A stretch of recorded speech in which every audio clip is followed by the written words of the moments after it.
What game are you making? Continuation on the Game Jam thing? No. So, believe it or not, here's some insider source, boys. Can you spot a little something in here? Is there a little game in here? What's this? Right next to Devil Daggers. Mom, can we have Devil Daggers?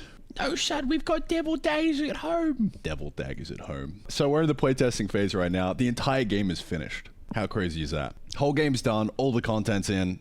We've just got to playtest and make it work because right now it's kind of broken. Let's do a playthrough, shall we? And give you guys a little sneak peek of what it's like if you're a pro gamer. Oh, it's so over. No, it's not. No, it's not. We're good. Okay, upgrade. I might have a chance now. Oh, no. Not. Link for the games in the description, boys. Don't forget to fucking demolish that wish button. But now that that is done, here's what we're doing next. So the plan is we take Factorio, copy the content, the design, everything, one for one, but stuff it into a grid-based side scroller like Terraria. That's the plan. Recently, I had a tweet. Easiest way I found to come up with a game idea that is actually fun as a beginner game designer, that's me. Take an existing one and just flip it into a new dimension. 3D to top down, that's what I did with Demon Knives. Top down a side scroller. Yeah. Copied the design one for one. Okay, now that part's important. I've tried this in the past, but I didn't actually copy it. I like went off and did my own thing. It just failed. It just failed because it wasn't fun. Like trying to come up with a unique game idea takes a lot of elbow grease and iteration, at least for me, because I just don't really know what the fuck I'm doing.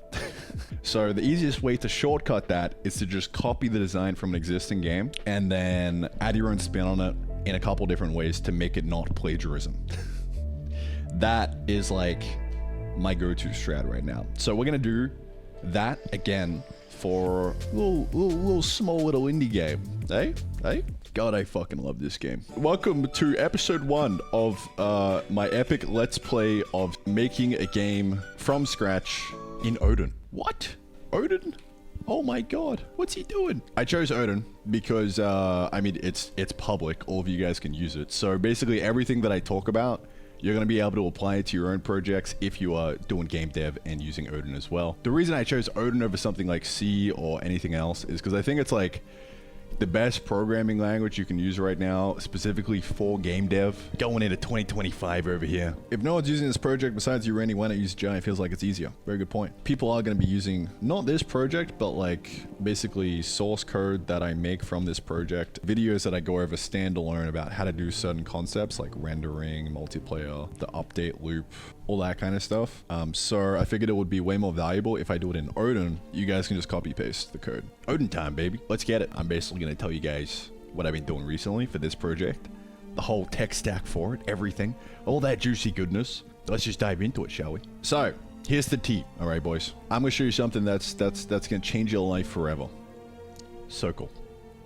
Circle is something you can use and retain full control over the rendering code that you're writing while targeting every single platform imaginable. You write a single shader in GLSL and then you run this command, circle SHDC, for whatever targets you want, and it'll basically just generate this guy, which has all the shaders, all the bytecode for all the shaders for all the targets that you could possibly want. It is amazing. And then you use this guy within the Circle API, and you can basically write a renderer on top of this to render anything you want, you know, 2D, 3D, if you know how to do that. Now, I said every single target imaginable, probably not a go for the consoles. I don't really care because I'm just shipping to Steam, so. The main thing that I care about for this project is two things, okay? One, native Windows, of course, and you know, may as well throw in the fucking Mac and Linux while you're at it, because like you basically get the targets for free by doing this. It won't be much extra work to natively compile for whatever, right? So that's one, the desktop targets. But number two, web baby. Yeah. Circle is like basically the king of the WASM. Look at that. I want to get a web target up and running at some point and then, you know, throw it on the old randy.gg website just to flex. It's practically not actually going to be used for anything, maybe demos, but I just think it's pretty cool. So there's that as well. So without further ado, let's dive into it. I'm basically going to be making standalone videos as I go throughout me making this project. I've got one in the pipeline cooking right now, which is all about the renderer that I made and the very basic text rendering stuff on top of it to get what we've got right now. Sugon. Am I right, boys? By the way, if you'd like to snag the source code for the renderer that I'm using, you can go to this link and I will send it over to you. Also, there's some other secret goodies in there if you want to program a game from scratch in Odin. So head to the link and you can grab that. There'll be a standalone video coming out for that soon, basically breaking down, you know, Circle and everything and the renderer. And giving you resources if that's not something you've done in the past and you want to tackle it. But today, what we're going to be doing, sinking my teeth into the game. So I've got the project split up into two files, base.odin and game8.odin. So we got the base layer, all right? Not a game engine, boys, okay? I don't want to see any of you guys calling it a game engine. It's not a game engine. We don't use that wording here. But yeah, it's basically a game engine. A hyper specialized set of things so that in game 8, in this file over here, we can bloop, bloop, bloop, bloop, type out gameplay code and make the game actually happen. So that's the reason for the split. You could just as easily put them all in one file and it'll be fine. But I figured, hey, you know, let's try out the old 2-file setup instead of the single file setup this time. See how we go with it. So yeah, I've basically spent a few days writing this guy. We got all the basics in. I've got some input working. Got the game loop up and running. The goal with all this is it's like, it's the edge of currently what I know and my knowledge. So I'm going to be doing like what I think is going to be the best way of me programming this game. We'll see how we go. Dude, because I'm recording and streaming, my build time has doubled and it's almost a second now. That is atrocious. Ugh, so slow. Cries in C++. Been waiting 10 minutes for UE5 VR project to open. Oh man. I have this playlist. If you go to the YouTube channel, there's a playlist here and I listen to it every single day. It's great. Cause I kind of got bored of Brain FM. I hope none of this is copyrighted. All my music is copyright, cannot be used without permission. Any updates on Arcana? No. Dead game. What's the game's name? Game 8. Game 8. Game 8, what happened to the other 7? Alright. Boys, we don't talk about the other 7, alright? Sometimes, you know, you gotta break a few eggs to make an omelet. You know what I'm saying? Fun fact, Demon Knives was called Game 7 all the way up until like the day of me making the video. Boy, I love Twitch streaming. We are 40 minutes in and haven't even written a single line of code. So step 1, of course, is to make game. So I spent a few days working on this base layer, got it up and running, and now we're just gonna add stuff onto it and live, laugh, love. So I think I have a little to do here. What next? Entity stuff and get the player moving. All right, so that is the goal for this video. We're going to get the player actually as an entity. Right now this is just a fucking hard-coded thing drawn on screen, this guy, and we're gonna get him moving left and right and jumping up and down maybe. So a bit of physics, bit of input, bit of hot sauce. It's game time. Also, another thing I plan on doing, I think I've more or less almost learned the entirety of what it takes to make a multiplayer game. Going back to what I was talking about earlier, but went on a massive tangent for half an hour with, was we have this function here, which is the draw game state. So this gets called to every single user. Like this is the client running right now here, right? And so the goal is we draw whatever we need to draw and we input whatever we need to input, and that gets put into this messages thing. This, with some magic, gets sent out to everyone, and in here on the sim game state we are now getting messages from all the connected clients, okay? And we're simming the game state, you know, doing stuff, moving the player around, all this kind of shit in here via, you know, whatever messages are coming in here basically. So that's like the gist of the structure. I obviously have to sit down and figure out how actually networking all of this is going to work with the Steam API. But until then, I'm just making sure that I've got the structure down pat. I got this from a friend who's got experience with networking and is like, yo, this is what you want to do, bro. I'm like, okay, sounds good. When you break it down like this, it's really not that difficult to see how this would actually lead to networking. There's a common pattern with learning stuff from scratch over and over again that I've found across the years. And it's like, at first, it seems like this big, like kind of scary question mark. This big amorphous blob of unknown was like, dude, I have no idea how the fuck I'm gonna do that. But then you learn what it takes to do it, and you're like, oh, it's actually simple. Like, I can get it done in like a few hundred lines of code. The prime example for this is the video that I made on Circle and the renderer and the text renderer and all that kind of stuff. Everything together was like 600 lines of code for like this. Like, how nuts is that? You can get a full 2D renderer up and running with text and everything that is cross-platform in like 600 lines. You just got to learn the concept behind it, and then you own that as a skill, and you can nut it out like that in the future. And instead of using a game engine, you become the game engine. So continuing down that train of thought, I'm going to figure out multiplayer at some point in the future. But for now, we're just going to work with the gameplay structure of the multiplayer in mind. What I want to do here is get a player moving around on screen. We've got a player set up here. I think the next thing I want to do is probably just get him rendering. So I'm just going to write in like a scuffed... Dude, look at that for loop right there. Oh, how sexy is that? So what I usually do here is I just look at the... We've got a basic entity system down here. This is another example, by the way, of like if you learn the fundamentals, then it's amazing. This is everything you need for entity structure. That's like not even 50 lines of code. You know, yes, I'll add to this, and I'm sure there's more stuff that'll happen, but like, this is all you need. It's kind of crazy. So what I usually do here is I switch on the entity kind. So, like so, and we should be good. I also kind of low-key love that you don't have to do semicolons on the end in Odin. At first, I was kind of weirded out by it, but now I just love it. I can't imagine a world without me learning transformation matrices now. They make life so much easier. I mean, I can't imagine a world, I lived it, and it was horrible, okay? Dude, this is like the ultimate flex. Hitting the compile button because you know that you're in the middle of writing some code and you want to jump to the error because the compile times are so quick. By the way, I think the next video, or like thing that I want to make is on entity structure, because so many people constantly ask me about like ECSs and stuff, and like it was one of the first big lessons that I learned when programming from scratch was like not to overcomplicate it and just do this. Entities. Oh yeah, the classic 23k line arcane file. Let's go, dude.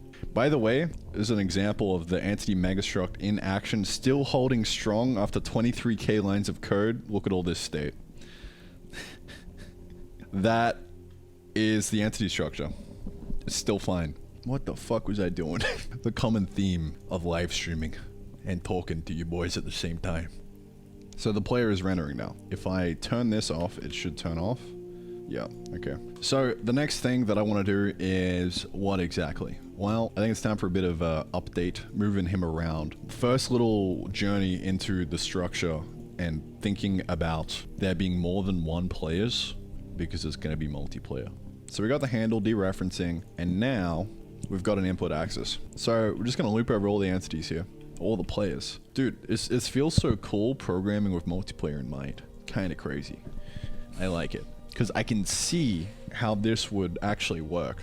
Because a while ago, I tried doing multiplayer in Arcana, like ages ago, probably like a year ago, and I got the back end things of multiplayer working, like sending packets, right? I completely broke down and gave up because I didn't have the second piece of the puzzle, which was like the structural, how do you actually structure a game and gameplay code for multiplayer? I didn't have that. But now I do have that, and I remember how to do this, so it's almost time for a full multiplayer game. I'm excited. I'm gonna figure it out. See, this is the thing I actually don't like about having two files here. I keep having to think about the other file and then go to it in order to search. It's kind of pissing me off. So maybe I'm gonna merge them back after all. Maybe. Because at the end of the day, we could just do this. The gameplay line, right? And then just fucking put this all in. Because I think that's what I'm gonna do. Fuck it. We ball. I'm so done with two files already. That did not last long. Oh, so much better. Yeah, look at that dude. Let's go. Now, the reason he looks like he's at 30 FPS is because he is at 30 FPS. Easiest way of fixing that right now is going to be just changing the sims per second to be 60. Problem solved. We have a player. Look at that. He's zooming, dude. Player/user ID stuff. Yeah. So, this is very not smooth. maybe that's what I tackle next. You know what? Let's do it right now. We are gonna say, despite the sim being 10 FPS, we are gonna get this looking smooth and at the refresh rate. How are we gonna do that? Oh, my friend, strap in. This might take a while and it might kill me, but I'm gonna give it my best shot. God damn it. So fundamentally, all I'm gonna wanna do here is this to do. We basically just resim the game state for every single frame that we render, plus whatever the delta time should be. New clone instead of mem_alloc. Nice, that would be cool. New clone, eh? And then you just pass that in. Yeah, that's exactly what I was after. Thank you. And then we pass in the original data, which is just appstate.game. Something like that. Dereference this. How do you dereference in Odin? Like that? No. Other side little thing. Interesting. Okay, I'll take it. Okay, so now when I run this, we're the exact same, okay? But we're running off the temporary game state here. Completely separate set of data. So what I can do with this now for my next trick is actually run this fucker through the sim game state, right? At a delta time of, yeah, we're gonna have to figure out the math on that. DT, how are we gonna calculate this?